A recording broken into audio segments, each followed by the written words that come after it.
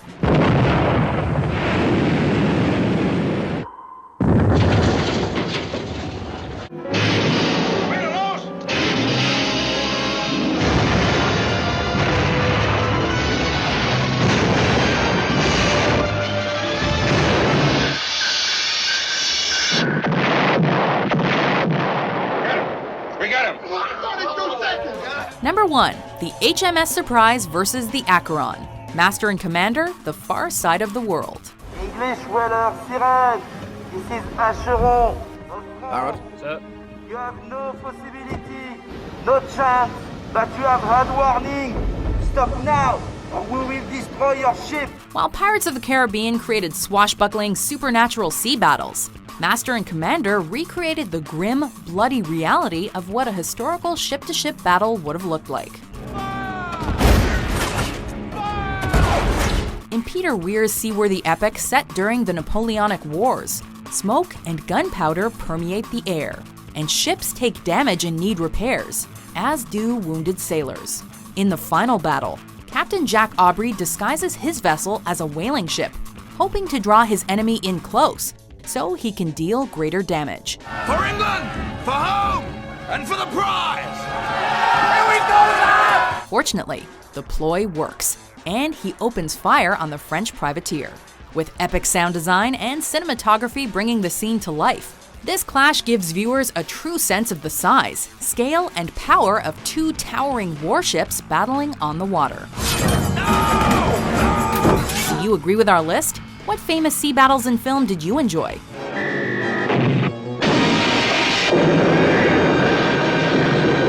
For more awesome top 10s published every day, be sure to subscribe to WatchMojo.com.